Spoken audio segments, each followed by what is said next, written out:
لا خير في كثير من نجواهم إلا من أمر بصدقة أو معروف أو إصلاح بين الناس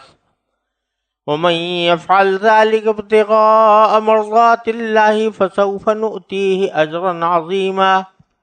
ومن يشاقق الرسول من بعد ما تبين له الهدى ويتبع غير سبيل المؤمنين نوله ما تولى ونصله جهنم وساءت مصيرا إن الله لا يغفر أن يشرك به ويغفر ما دون ذلك لمن يشاء ومن يشرك بالله فقد ضل ضلالا بعيدا إن يدعون من دونه إلا إناثا وإن يدعون إلا شيطانا مريدا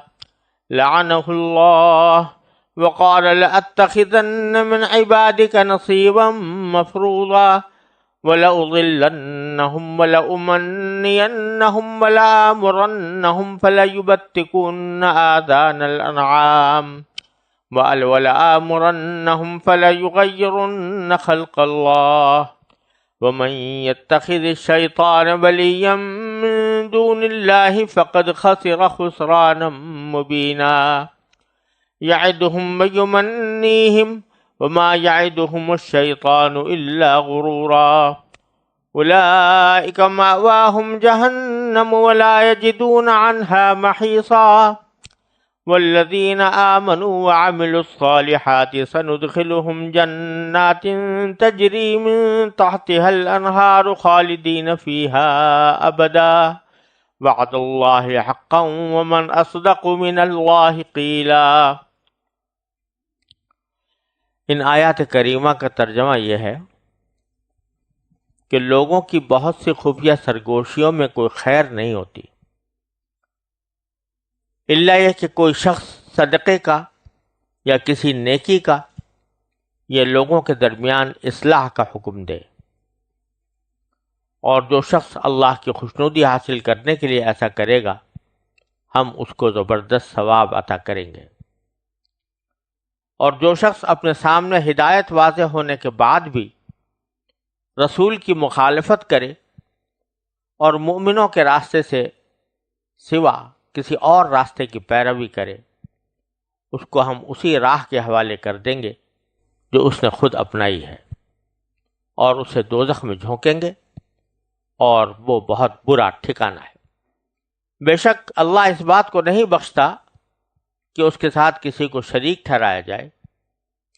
اور اس سے کمتر ہر گناہ کی جس کے لیے چاہتا ہے بخشش کر دیتا ہے، اور جو شخص اللہ کے ساتھ کسی کو شریک ٹھہراتا ہے وہ راہ راست سے بھٹک کر بہت دور جا گرتا ہے۔ اللہ کو چھوڑ کر جن سے یہ دعائیں مانگ رہے ہیں وہ صرف چند زنانیاں ہیں، اور جس کو یہ پکار رہے ہیں وہ اس سرکش شیطان کے سوا کوئی نہیں جس پر اللہ نے پھٹکار ڈال رکھی ہے، اور اس نے اللہ سے یہ کہہ رکھا ہے کہ میں تیرے بندوں سے ایک طے شدہ حصہ لے کر رہوں گا، اور میں انہیں راہ راست سے بھٹکا کر رہوں گا، اور انہیں خوب آرزویں دلاؤں گا، اور انہیں حکم دوں گا تو وہ چوپایوں کے کان چیر ڈالیں گے، اور انہیں حکم دوں گا تو وہ اللہ کی تخلیق میں تبدیلی پیدا کریں گے، اور جو شخص اللہ کے بجائے شیطان کو دوست بنائے اس نے کھلے کھلے خسارے کا سودا کیا۔ وہ تو ان سے وعدے کرتا اور انہیں آرزوؤں میں مبتلا کرتا ہے، جبکہ حقیقت یہ ہے کہ شیطان ان سے جو بھی وعدے کرتا ہے وہ دھوکے کے سوا کچھ نہیں۔ ان سب کا ٹھکانہ جہنم ہے، اور ان کو اس سے بچنے کے لیے کوئی راہ فرار نہیں ملے گی۔ اور جو لوگ ایمان لائے ہیں اور انہوں نے نیک عمل کیے ہیں ہم ان کو ایسے باغات میں داخل کریں گے جن کے نیچے نہریں بہتی ہوں گی، یہ ان میں ہمیشہ ہمیشہ رہیں گے۔ یہ اللہ کا سچا وعدہ ہے، اور اللہ سے زیادہ بات کا سچا کون ہو سکتا ہے۔ ان آیات کریمہ میں جن منافقین کا پہلے ذکر آیا ہے انہی کی ایک خصلت یہ بھی بیان کی ہے کہ وہ آپس میں سرگوشیاں کر کے چپ کے سازشیں تیار کرتے تھے مسلمانوں کے خلاف. اور بنو عبیرق کا جو واقعہ پچھلی آیات میں گزرا ہے اس میں بھی منافقین نے یہ چال چلی تھی کہ کسی طرح بنو عبیرق کو بچا لیا جائے اور یہودی کو اس کے بدلے سزا دلوا دی جائے. تو یہ ساری باتیں سرگوشی کے انداز میں اور ایک چال بازی کے سے انداز میں منافقین کرتے رہے تھے. تو اسی مناسبت سے اللہ تبارک و تعالی نے یہاں فرمایا کہ جو لوگ چھپ کر سرگوشیاں کرتے ہیں تو اکثر و بیشتر ان میں کوئی خیر نہیں ہوتی. لا خیر فی کثیر من نجواہم، لوگوں کی بہت سی خفیہ سرگوشیوں میں کوئی خیر نہیں ہوتی. عام طور سے سرگوشی اس وقت کی جاتی ہے جب دوسروں پر کوئی بات ظاہر کرنی مقصود نہ ہو اور اس بات کا خطرہ ہو کہ دوسرے لوگوں پر ظاہر ہو گئی تو خود اپنا راز فاش ہو جائے گا یا اپنی کوئی برائی ظاہر ہو جائے گی. تو اس لیے فرمایا گیا کہ خفیہ سرگوشیوں میں کوئی خیر نہیں ہوتی الا یہ کہ کوئی شخص صدقے کا یا کسی نیکی کا یا لوگوں کے درمیان اصلاح کا حکم دے. یعنی باہمی مشورے جو چھپ کر کیے جا رہے ہیں اس میں تین چیزوں کو خاص طور پر اللہ تبارک و تعالی نے مستثنا فرمایا. ایک تو صدقے کو، کہ چونکہ صدقے کے اندر افضل یہی ہے کہ اس کو چھپا کر دیا جائے، دوسرے لوگوں پر اس کو ظاہر نہ کیا جائے تاکہ ریاکاری کا ہر اندیشہ ختم ہو جائے. تو اگر اس میں سرگوشی کسی کو کرنی پڑی تو اس میں کوئی مذائقہ نہیں. اسی طرح کوئی نیکی کا کام، معروف کا لفظ استعمال کیا ہے قرآن کریم نے، اور معروف کے معنی ہے ہر وہ کام جو شریعت کے میں اچھا سمجھا جائے اور جس کو اہل شرع پہچانتے ہوں کہ یہ اچھا کام ہے. اور اسی کا مقابل ہوتا ہے منکر، یعنی وہ کام جو شریعت میں ناپسندیدہ ہے اور اہل شرع میں وہ اوپرا اور اجنبی سمجھا جاتا. تو اس لیے اس کا ترجمہ عام طور سے نیکی سے کیا جاتا ہے. تو معروف کا اگرچہ مفہوم تو ذرا اس سے زیادہ وسیع ہے، لیکن عام طور سے ترجمہ اس کا اس لیے نیکی سے کیا جاتا ہے کہ کوئی اور لفظ اس کے معنی کو اتنے وضاحت کے ساتھ ظاہر نہیں کر سکتا. تو مطلب یہ ہے کہ کوئی نیکی کا کام کرنا ہو تو اس میں بھی اگر سرگوشی کا انداز اختیار کیا جائے تو کوئی مذائقہ نہیں، کیونکہ نیکی بھی ایسی چیز ہے کہ اس کا ڈھنڈورا پیٹنے کی ضرورت نہیں ہوتی، وہ خود اپنے عمل کے لیے، اپنی آخرت کے لیے اور اللہ تعالیٰ کو راضی کرنے کے لیے ہوتی ہے. تیسری چیز وہ اصلاح بین الناس، لوگوں کے درمیان اگر صلح کرائی جائے، لوگوں میں تنازع ہے، جھگڑا ہے، اور اس جھگڑے کے تصفیے کے لیے ضروری ہے کہ کچھ باتیں چھپ کر کی جائیں، کیونکہ بعض باتیں یا بعض مشورے اگر کھلے علانیہ طور پر دیے جائیں تو صلح کے مقصد کو نقصان پہنچا سکتے ہیں. اس لیے فرمایا گیا کہ اگر کوئی شخص اصلاح کی کوشش کرے تو اس میں سب گوشی کرنے میں کوئی مذائقہ نہیں ہے. اور رسول کریم سرور عالم صلی اللہ علیہ وسلم نے مسلمانوں کے درمیان صلح کرانے کی بڑی فضیلتیں بیان فرمائی. ایک حدیث میں یہ مروی ہے کہ آپ نے فرمایا، صحابہ کرام کو خطاب کرتے ہوئے ارشاد فرمایا، کیا میں تمہیں ایسا کام نہ بتاؤں جس کا درجہ روزے، نماز اور صدقے میں سب سے افضل ہے؟ صحابہ کرام نے عرض کیا کہ یا رسول اللہ ضرور بتائیے. آپ نے فرمایا کہ وہ کام اصلاح ذات البین ہے، یعنی دو شخصوں کے درمیان کوئی رنجش پیدا ہو جائے تو اس کو دور کر کے آپس میں صلح کرانا اور فساد کو ختم کرنا۔ دوسری طرف ایک حدیث میں روایت ہے کہ رسول کریم صلی اللہ علیہ وسلم نے باہمی جھگڑوں کو یہ فرمایا کہ فساد ذات البین ہی الحالقہ، آپس کے جھگڑے، آپس میں فساد، یہ مونڈ دینے والی چیز ہے۔ کاہے کو مونڈنے والی؟ سر کو مونڈنے والی نہیں، بلکہ دین کو مونڈنے والی۔ جتنے جھگڑے زیادہ ہوں گے اتنا ہی دین کو نقصان پہنچے گا، کیونکہ جھگڑوں کے نتیجے میں بعض اوقات غیبت ہوتی ہے، کبھی بہتان باندھ دیا جاتا ہے، تو اس وجہ سے جھگڑوں کا نتیجہ بڑا خراب ہوتا ہے۔ تو اگر اصلاح کی خاطر کوئی شخص سرگوشی کرتا ہے تو اس کو انشاءاللہ اجر ملے گا، اس میں خیر ہوگی۔ چنانچہ اجر کا آگے ذکر فرمائے وَمَن يَفْعَلْ ذَلِكَ ابتغاء مرضات اللہ فسوف نؤتیہ اجرا عظیما، اور جو شخص اللہ کی خوشنودی حاصل کرنے کے لیے ایسا کرے گا ہم اس کو زبردست ثواب عطا کریں گے۔ پھر آگے یہ فرمایا کہ اس کے برعکس جو شخص رسول اللہ صلی اللہ علیہ وسلم کی دشمنی پر کمر باندھ لے اور آپ کے مخالفت پر کمر باندھ لے، اس کا انجام کیا ہوگا؟ جو پیچھے واقعہ گزرا ہے بنو عبیرق کا، تو جس شخص نے یہ دھوکہ کیا تھا منافقت کے ساتھ کہ چوری کی تھی، اور قرینے ایسے پیدا کر دیے تھے کہ لوگ اس کے بجائے ایک یہودی کو چور سمجھے اور اسی کو پھر سزا کا مستحق قرار دیا جائے۔ جب اللہ تبارک و تعالیٰ نے اس کا پردہ چاک کر دیا اور صورتحال واضح ہو گئی تو اس نے سمجھا کہ اب میرا یہاں کوئی ٹھکانہ نہیں ہوگا، تو وہ فوراً چلا گیا اور جا کر مشرکین سے مل گیا، اور وہاں پر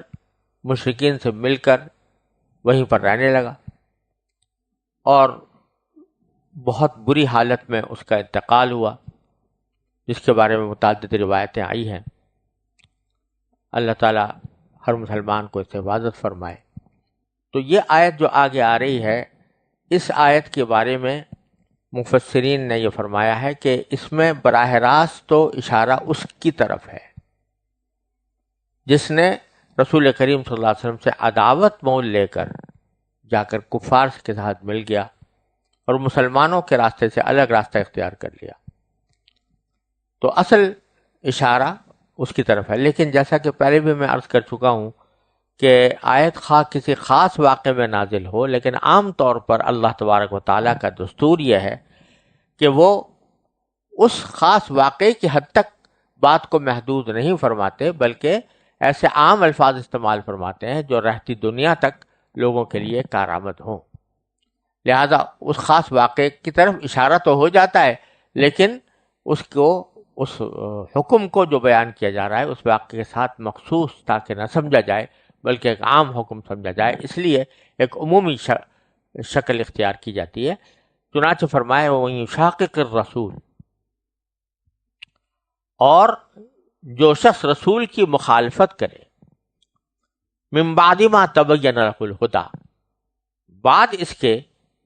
کہ ہدایت اس کے سامنے واضح ہو چکی ہو، وَيَتَّبِعْ غَيْرَ سَبِيلِ الْمُؤْمِنِينَ، اور وہ مسلمانوں کے راستے کے سوا کسی اور راستے کی پیروی کرے، تو نُوَلِّهِ مَا تَوَلَّى، اس کو ہم اسی راہ کے حوالے کر دیں گے جو اس نے خود اپنائی ہے، وَنُصْلِهِ جہنم، اور اسے دوزخ میں جھونکیں گے، وَسَاءَتْ مَصِيرًا، اور جہنم بہت برا ٹھکانہ ہے۔ اس میں دو چیزیں بیان فرمائی گئی ہیں، رسول کریم صلی اللہ علیہ وسلم سے مخالفت کا راستہ اختیار کرنا، والعیاذ باللہ دشمنی کا راستہ اختیار کرنا کفر کا اعلیٰ ترین درجہ ہے، اور دوسری چیز فرمائی کہ یتبع غیر سبیل المؤمنین،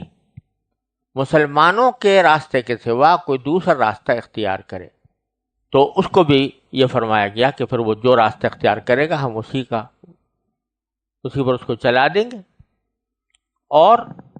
پھر آخر جہنم اس کا ٹھکانہ ہوگا۔ اس آیت کریمہ سے امام شافعی رحمۃ اللہ علیہ نے اجماع امت کی حجت ہونے پر بھی استدلال فرمایا، کیونکہ اس میں فرمایا گیا وَيَتَّبِعْ غَيْرَ سَبِيلِ الْمُؤْمِنِينَ، مسلمانوں کے راستے کے سوا کسی اور راستے کو اختیار کرے تو اس کا انجام جو برا ہوگا، اور مسلمانوں سے مراد ہے سارے مومن۔ تو جو شخص جس بات پر سارے مومنین متفق ہوں، اب اگر کوئی شخص ان سے ہٹ کر کوئی اور راستہ اختیار کرتا ہے تو وہ یتبع غیر سبیل المؤمنین کی وعید میں داخل ہے، لہذا اس سے اجماع کی حجیت معلوم ہوتی ہے۔ پھر آگے فرمایا کہ ان اللہ لا یغفر ان یشرک بہ ویغفر ما دون ذلک لمن یشاء۔ اشارہ اگر اسی واقعے کو مد نظر رکھا جائے تو اشارہ اس طرف ہے کہ اس شخص نے تو راستہ اختیار کر لیا کفر کی طرف جانے کا، اور مسلمانوں کے راستے کو چھوڑ کر کافروں کے سے جا کر مل گیا۔ اس کے برعکس اگر وہ اپنی غلطی پر نادم ہو کر مغفرت طلب کرتا اور شرک سے بھی باز آتا تو اللہ تبارک و تعالیٰ اس کو معاف کر دیتے۔ چنانچہ یہ ایک اصول بیان فرما دیا کہ ان اللہ لا یغفر ان یشرک بہ، بے شک اللہ اس بات کو نہیں بخشتا کہ اس کے ساتھ کسی کو شریک ٹھہرایا جائے، اور اس سے کمتر ہر گناہ کی جس کے لیے چاہتا ہے بخشش کر دیتا ہے۔ یعنی شرک سے کم کسی گناہ کو اللہ تعالیٰ جب چاہے توبہ کے بغیر بھی محض اپنے فضل سے معاف کر سکتا ہے، لیکن شرک کی معافی اس کے بغیر ممکن نہیں کہ مشرک اپنے شرک سے سچی توبہ کر کے موت سے پہلے اسلام قبول کرے اور توحید پر ایمان لائے۔ تو یہ آیت ایک مرتبہ پہلے بھی سورہ نساء کی 48ویں آیت میں گزر چکی ہے، وہاں بھی الفاظ یہی تھے کہ ان اللہ لا یغفر ان یشرک بہ ویغفر ما دون ذلک لمن یشاء، لیکن وہاں اگلا جملہ جو تھا وہ یہ تھا کہ ومن یشرک باللہ فقد افترى اثما عظیما، من یشرک باللہ فقد افترى اثما عظیما، اور یہاں پر ومن یشرک باللہ فقد ضل ضلالا بعیدا، دونوں آیتوں میں اتنا فرق ہے۔ ان دونوں جگہوں پر سیاق کلام کے لحاظ سے اس فرق کی وجہ یہ معلوم ہوتی ہے، اور بعض مفسرین نے بیان بھی فرمائی ہے کہ پہلی جگہ جہاں یہ حکم آیا تھا تو وہاں گفتگو تھی اہل کتاب کی۔ اہل کتاب براہ راست یہود جو تھے وہ مخاطب تھے اس سیاق کلام کے اندر، اور یہودیوں کا معاملہ یہ تھا کہ ان کے پاس چونکہ کتاب تھی، تورات تھی، اور اس میں رسول کریم صلی اللہ علیہ وسلم کی علامات واضح طور پر مذکور تھیں، تو اس لیے وہ خوب اچھی طرح جانتے تھے کہ رسول کریم صلی اللہ علیہ وسلم اللہ کے رسول ہیں، نبی آخر الزماں ہیں، اور وہ جانتے تھے کہ توحید برحق ہے اور شرک بالکل باطل ہے۔ یہ جاننے بوجھنے کے باوجود وہ اللہ تعالیٰ کے اوپر بہتان باندھتے تھے، تو وہاں پر لفظ استعمال کیا وَمَن یُشْرِک بِاللَّهِ فَقَدِ افْتَرَىٰ اِثْمًا عَظِیمًا، کیونکہ جو کچھ بھی وہ کہہ رہے تھے وہ بہتان ہی بہتان تھا، کہ اس نے بہتان باندھ کر ایک بڑے گناہ کا، زبردست گناہ کا ارتکاب کیا۔ اس کے برعکس یہاں جو سلسلہ کلام چل رہا ہے وہ مشرکین مکہ اور منافقین کا چل رہا ہے کہ یہ شخص جو منافق ہوا تھا اور چوری کرنے کے بعد پھر بھاگ کر مکہ مکرمہ کے مشرکین کے ساتھ ملا تھا، تو اس نے شرک اختیار کیا تھا، اہل کتاب والا نہیں بلکہ مشرکین مکہ والا. تو اس لیے یہاں پر افتراء کا مسئلہ نہیں تھا، فقط ضل ضلالا بعیدا، یہ فرمایا گیا کہ وہ بہت گمراہی راہ راست سے بھٹک کر بہت دور جا گرتا ہے. اور پھر آگے فرمایا کہ یہ مشرکین جو شرک کا ارتکاب کر رہے ہیں، بت پرست ہیں، ان یدعون من دونہ الا اناسا، اللہ کو چھوڑ کر جن سے یہ دعائیں مانگ رہے ہیں وہ صرف چند زنانیاں ہیں، مؤنث ہیں. یہ دو حساب سے یہ بات فرمائی گئی ہے. ایک تو اس طرح کہ ان کے جتنے بڑے بڑے بت تھے جن کی وہ پرستش کرتے تھے، ان سب کو انہوں نے ایک مؤنث کی شکل میں بنایا ہوا تھا. جیسے لات ہے، یہ در حقیقت اللہ کا مؤنث صیغہ بنایا انہوں نے، اللہ تعالی. اور لات کا جو بت تھا وہ بھی ایک عورت کی شکل میں بنایا گیا تھا. اور اسی طرح منات بھی وہ عورت کی شکل میں بنایا گیا تھا، اور اس کو بھی وہ مؤنث قرار دیتے تھے. اور عزا یہ عزیز کی بگڑی ہوئی شکل تھی اور اس کا مؤنث والا صیغہ تھا، اس کو بھی مؤنث بنایا ہوا تھا. تو بڑے بڑے بتوں کو انہوں نے مؤنث بنایا ہوا تھا. ایک طرف کہتے تھے کہ کسی کے ہاں اگر لڑکی پیدا ہو جائے تو اس کو عار سمجھتے تھے، اور دوسری طرف اپنا معبود بنا رکھا تھا انہی جن کو قرآن کریم نے زنانیوں سے تعبیر کیا، الا اناسا. دوسری بات یہ کہ ملائکہ کو یہ اللہ کی بیٹیاں کہتے تھے. تو اس لیے کہہ رہے ہیں باری تعالیٰ کہ اللہ کو چھوڑ کر جن سے یہ دعائیں مانگ رہے ہیں وہ صرف چند زنانیاں ہیں، اور حقیقت میں تو ان کو بھی پکار نہیں رہے،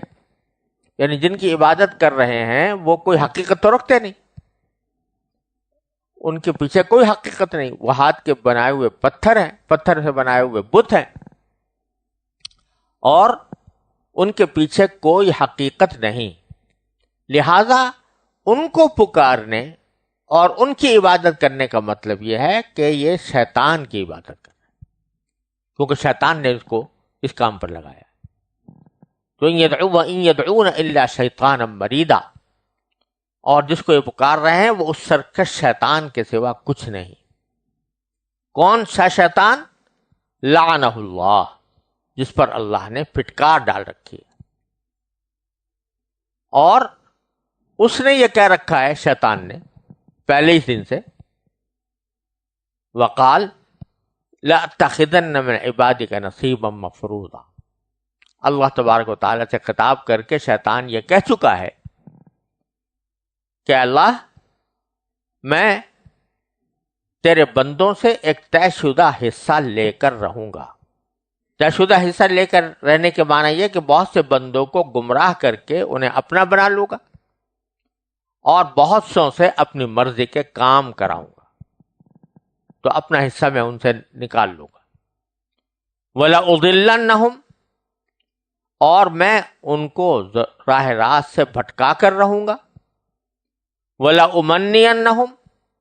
اور انہیں خوب آرزویں دلاؤں گا. وَلَآمُرَنَّهُمْ، اور انہیں حکم دوں گا. فَلَيُبَتِّكُنَّ آذَانَ الْأَنْعَامِ، تو وہ چوپایوں کے کان چیر ڈالیں گے. اور وَلَآمُرَنَّهُمْ، اور ان کو حکم دوں گا. فَلَيُغَيِّرُنَّ خَلْقَ اللَّهِ، تو وہ اللہ کی تخلیق میں تبدیلی پیدا کر دیں گے. یعنی یہ شیطان تو پہلے ہی اپنے اس عزم کا اظہار کر چکا ہے کہ میں اللہ کے بندوں کے راستے میں بیٹھوں گا اور انہیں بھٹکاؤں گا، راہ راست سے گمراہ کرنے کی کوشش کروں گا، اور صرف اتنا ہی نہیں، ولا امنینہم، میں ان کو ضرور آرزویں دلاؤں گا، یعنی بڑی بڑی آرزویں بنا کر بیٹھ جائیں گے لوگ اپنی زندگی کے اندر، بڑے بڑے منصوبے شیخ چلی والے بنا کر اسی امید میں بیٹھے ہوں گے کہ میں فلاں کام کروں گا، فلاں کام کروں گا، اور اس کی وجہ سے اللہ تبارک و تعالیٰ کو اور اللہ کے احکام کو وہ بھول جائیں گے، ان آرزوؤں میں مبتلا ہو کر۔ اور یہ کہا کہ ملا آمرنہم، میں حکم دوں گا، فَلَيُبَتِّكُنَّ آذَانَ الْأَنْعَامِ، وہ چوپایوں کے کانوں کو چیر ڈالیں گے۔ یہ اصل میں اشارہ ہے کفار عرب کی طرف، جو بعض جانوروں کے کان چیر کر بتوں کے نام پر وقف کر دیتے ہیں، اور ایسے جانور سے کوئی فائدہ اٹھانے کو جائز نہیں سمجھتے تھے۔ تو اس کی طرف اشارہ ہے کہ یہ کام شیطان کرا رہا ہے، یہ عقیدہ کہ ایسے جانور کا گوشت کھانا جائز نہیں ہے، یہ عقیدہ شیطان نے پیدا کیا ہے۔ کہا وَلَآمُرَنَّهُمْ فَلَا يُغَيِّرُنَّ خَلْقَ اللَّهِ، ان کو میں حکم دوں گا تو یہ اللہ کی تخلیق میں تبدیلی پیدا کر دیں گے۔ اب اس اللہ کی تخلیق میں تبدیلی سے مراد ایک تو یہی عمل بھی ہے کہ جانور کے کان خامخواہ چیر دیے گئے، اس کے علاوہ نبی کریم صلی اللہ علیہ وسلم نے بعض ان کاموں کو بھی تخلیق میں تبدیلی قرار دے کر ان سے منع فرمایا ہے جو عورتیں اپنے حسن میں اضافہ کرنے کی غرض سے کیا کرتے تھے۔ مثلا صحیح حدیث میں ہے کہ جسم کے کسی حصے کو سوئیوں وغیرہ سے گود کر نشانات بنوانا، چہرے کے قدرتی روئیں کو صاف کرنا، جو عیب کی حد تک بڑھا ہوا نہ ہو اس کو صاف کرنا، دانتوں کے درمیان مصنوعی فاصلہ کروانا، یہ احکام بھی، یہ افعال بھی ناجائز ہیں، اور یہ شیطان کے اس عمل میں داخل ہیں کہ وہ اللہ کی تخلیق میں تبدیلی کرنے کا لوگوں کو حکم دیتا ہے۔ اللہ تبارک و تعالیٰ نے اس کو ایک بہت واضح طور پر فرمایا کہ اللہ کی تخلیق میں تبدیلی کرنا محض حسن پیدا کرنے کے لیے یہ درست نہیں ہے، لیکن ایسی تبدیلی کہ جو کسی عیب کو دور کرنے کے لیے ہو یا کسی بیماری کو رفع کرنے کے لیے ہو، وہ اس کی ممانعت میں داخل نہیں ہے۔ جیسے کسی جگہ کو آپریشن کے ذریعے اس میں کوئی تغیر کیا جائے، کوئی چیز نکال پھینکی جائے، یا اس کے بناوٹ میں کوئی تبدیلی کرنی پڑے کسی عیب کو زائل کرنے کے لیے یا کسی بیماری کو رفع کرنے کے لیے، تو وہ تغیر خلق اللہ کے اندر داخل نہیں ہے اور وہ جائز ہے، شریعت نے اس کی اجازت دی ہے۔ پھر فرمایا کہ وَمَن يَتَّخِذِ الشَّيْطَانَ وَلِيًّا مِن دُونِ اللَّهِ، اور جو شخص اللہ کے بجائے شیطان کو دوست بنائے، فَقَدْ خَسِرَ خُسْرَانًا مُبِينًا، اس نے کھلے کھلے خسارے کا سودا کیا۔ اور آگے اللہ تعالیٰ شیطان کے بارے میں فرماتے ہیں یعدہم ویمنیہم، وہ تو ان سے وعدے کرتا اور انہیں آرزو میں مبتلا کرتا ہے، وعدے کرتا ہے، سبز باغ دکھاتا ہے کہ یہ کر لوگے تو ایسا ہو جائے گا، یہ کر لوگے تو ایسا ہو جائے گا، اور آرزو میں مبتلا کرتا ہے، جبکہ حقیقت یہ ہے کہ وما یعدہم الشیطان الا غرورا، شیطان ان سے جو بھی وعدے کرتا ہے وہ دھوکے کے سوا کچھ نہیں۔ اولئک مأواہم جہنم، ان سب کا ٹھکانہ جہنم ہے، ولا یجدون عنہا محیصا، اور ان کو اس سے بچنے کے لیے کوئی راہ فرار نہیں ملے گی۔ اور اللہ جل جلالہ کا طریقہ سارے قرآن کریم میں یہ ہے کہ جب وہ کافروں کو اور نافرمانوں کو جہنم کے عذاب کا ذکر کرتے ہیں تو ساتھ ساتھ ان کے برعکس جو ایمان لانے والے اور عمل صالح کرنے والے ہیں ان کے ثواب کا بھی ذکر فرماتے ہیں، تاکہ خوف اور امید دونوں کے درمیان انسان رہے۔ تو چنانچہ آگے پھر مومنین کا ذکر ہے والذین آمنوا وعملوا الصالحات، اور جو لوگ ایمان لائے ہیں اور انہوں نے نیک عمل کیے ہیں، سندخلہم جنات تجری من تحتها الانہار، ہم ان کو ایسے باغات میں داخل کریں گے جن کے نیچے نہریں بہتی ہوں گی، خالدین فیہا، یہ اس میں ہمیشہ ہمیشہ رہیں گے، وعد اللہ حقا، یہ اللہ کا سچا وعدہ ہے۔ ومن اصدق من اللہ قیلا، اور اللہ سے زیادہ بات کا سچا کون ہو سکتا ہے؟